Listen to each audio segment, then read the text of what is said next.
Hi everybody, welcome back to my channel. This is Celia. Welcome to my old friends here and my new subscribers. I'm so glad you could stop by and check out my journals for 2023 so far. So I'm doing Spooky Bean journals mid-year tag, and it's not the end of the year. I mean, not officially the middle of the year yet, but I decided I might as well do it now. Everybody else is. So I have the questions here in my current journal.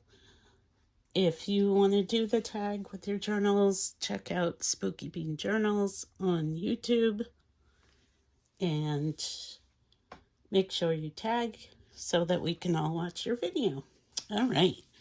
So mid-year journal tag for 2023. Sorry, I just shook everything. All right. So the first question is introduce your completed journals for 2023. Now, complete disclosure here. I have a lot of journals. I do a lot of writing. Not everybody does this. Not everybody has to do this. I have a lot of things that I'm processing right now, so I just write a lot. And if you know what a commonplace book is, that's sort of a notebook that you write things that you learn, want to remember, all that stuff. And so I use my journals as that as well. And it actually has come into handy lately because when I needed to flip back and look for dates of certain things happening or whatever. So, yes, so I have 1, 2, 3, 4, 5, 6, 7, 8, 9. All right, so this is what I started the year in. Composition notebook. It was number 60 of the year. And, of course, all the sounds of this old house are coming on right now. I got the furnace, we've got water going through the pipes. But, as usual, lots and lots of writing. Okay, so that's number 60. 61 is an Erin Condren softbound notebook, they call it. And so, again, lots of writing.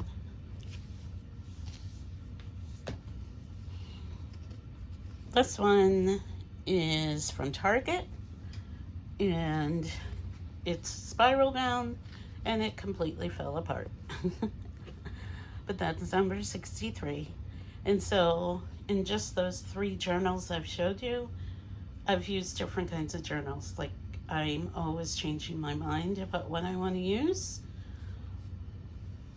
I'm not going to open that one up because, So, number 4 was another composition notebook, or number 63, but number 4 for the year.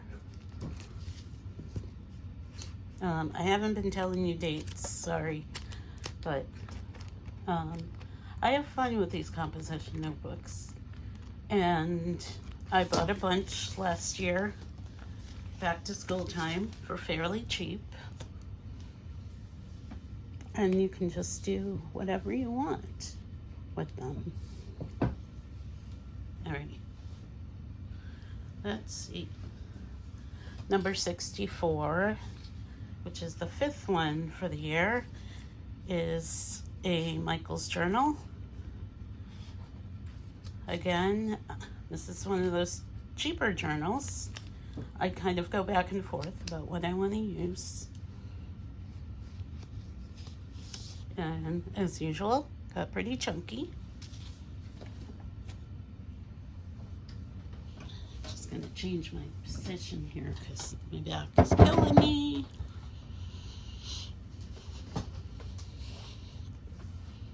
All right, here we go.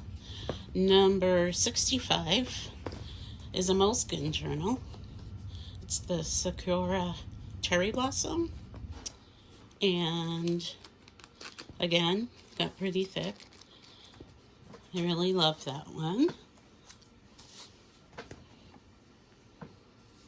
The next one I used is a Peter Popper Press. And this is a B6 size. You know, the moleskin was an A6 size, A5 size, so I also use all different sizes. So this one I ordered off of Amazon. Another smaller journal. That was number 67. And this is my last completed one. This is another Erin Condren softbound notebook with gilded edges. I love Hello Kitty, so I bought like all of them. And that's number 68. Okay, and now we're supposed to introduce our current journal. So here's my current journal. Oh, glare. This is actually a Hobonichi Cousin planner, and I started out using it, and then I stopped. And then I stored it away, and then I decided to come back to it and just use like the monthly pages and the weekly pages for the deco things that I usually put in all my journals. And I'm writing on the daily pages. Now, you're probably wondering why I just didn't use the planner. Well, because like I said, I write a lot. So 1 page of journaling per day is not enough for me. So I'm just going to write until I get to the end. But as you can see, it's very chunky. Okay. I'll put these other notebooks back so I can take my Hobonichi. I don't know about anybody else, but I love pulling out my old journals just to see like what they look like and how they feel. Like there's nothing more satisfying than one of these chunky notebooks. Do you agree with that? I know I'm talking to my people here. Sorry for shaking the camera. Trying to find the questions. Okay, I introduced my current journal. Which journal is your favorite and why? Here's the thing. I really like all my journals when I'm in them. And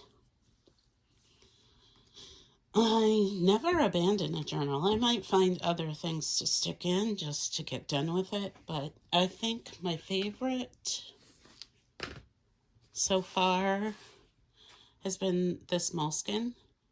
And it kind of got me hooked on moleskins. So, I mean, those are expensive. So, I'm a little bummed that I'm hooked on them. But, you know, I also use cheap journals, like cheap composition books that I got for $1.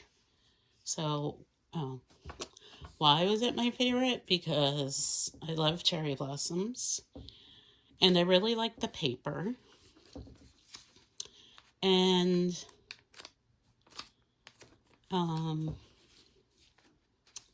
these A5 ones have a lot of paper in them. And it was just real easy to work in. So that was my favorite. Is there something you started doing in your journaling that you haven't done in previous years? So, I know I thought of 2 things before, and I should have written them down because I forgot already. But one of the things I started doing, well, I started putting big numbers on the back. I don't usually use alpha stickers or number stickers, but I bought them and put them on the back, so it makes it easier when I'm flipping through my storage. What else did I do?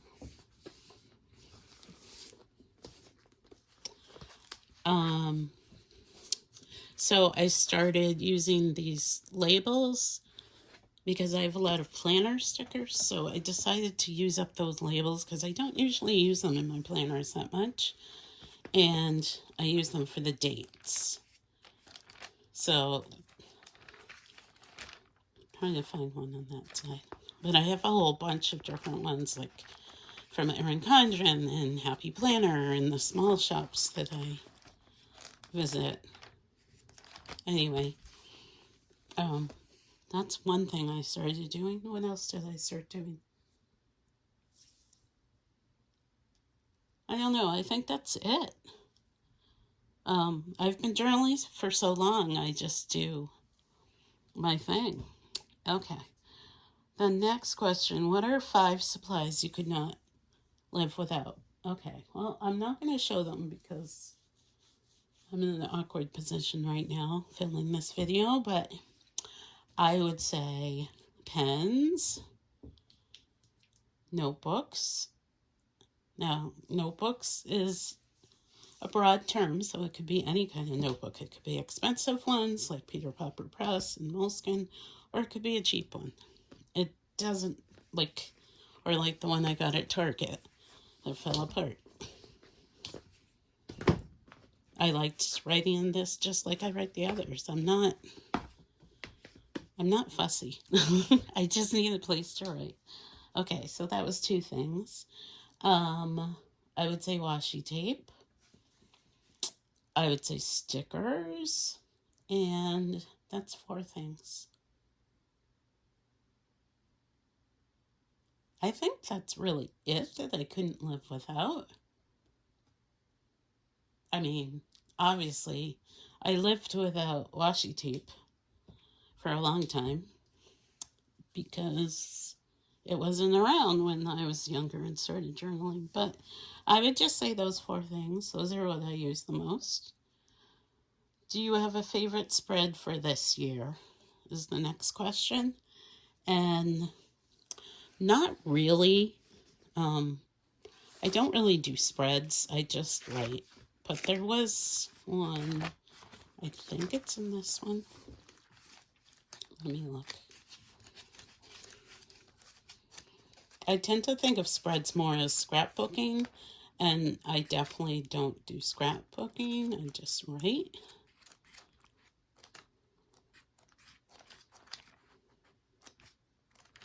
Okay, it's not in that one.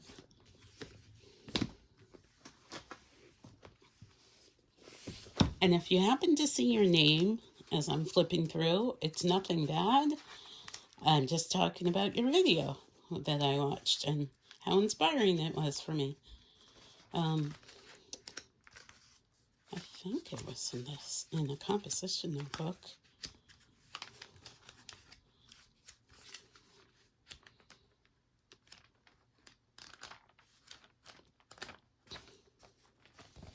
I mean, I like these composition notebooks because I can use a lot of washi, and I have so much to use. All right. I guess what I was looking for is not in here. Anyway, I'll probably find it later, but no, I don't really have a favorite spread. Okay. The next question, do you have a journaling routine? Well, I do.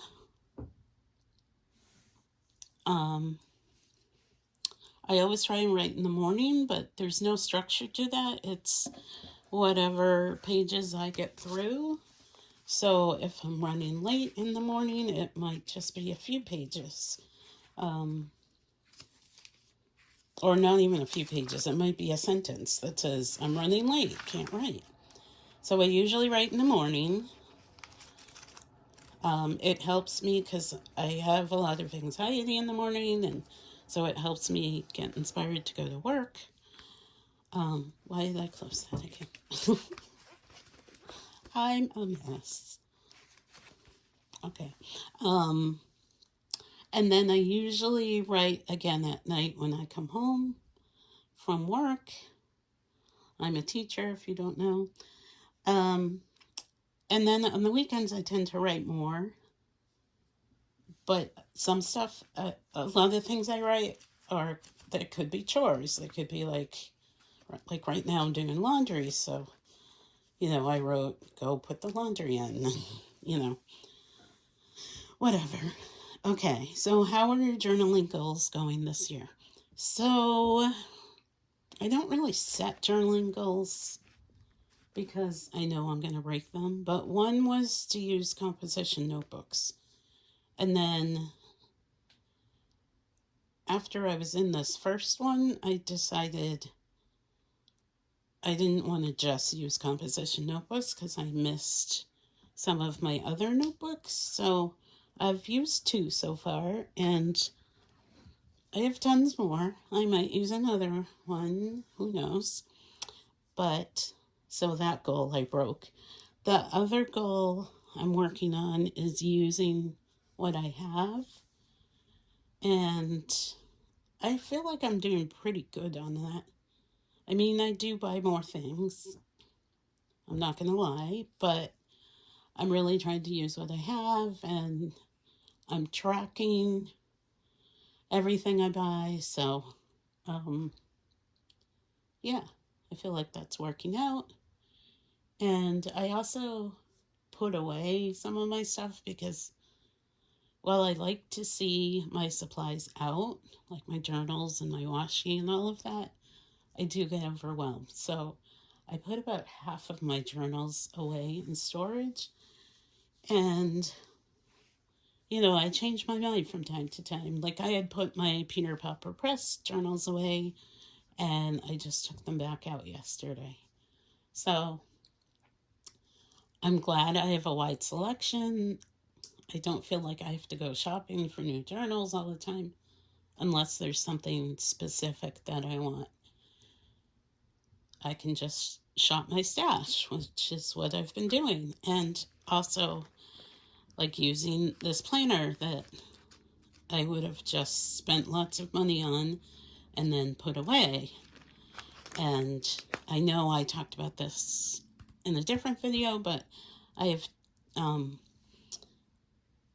going to use 2 Hobonichi weeks as journals too. So you'll see those eventually because they're in my stack to use. So I guess that's my goal. Use my stuff. So that's all I have for you today. Hope you enjoyed seeing all this stuff. And like I said, we're all different. We all come to journaling for different needs. Mine is, well, because I love writing, but it's also like dealing with anxiety or dealing with depression or, that kind of thing. And also, I don't have young kids at home. My son is older and he moved out, and so I do have a lot of extra time to be writing. So thanks for watching, and I'll see you in the next one. Bye.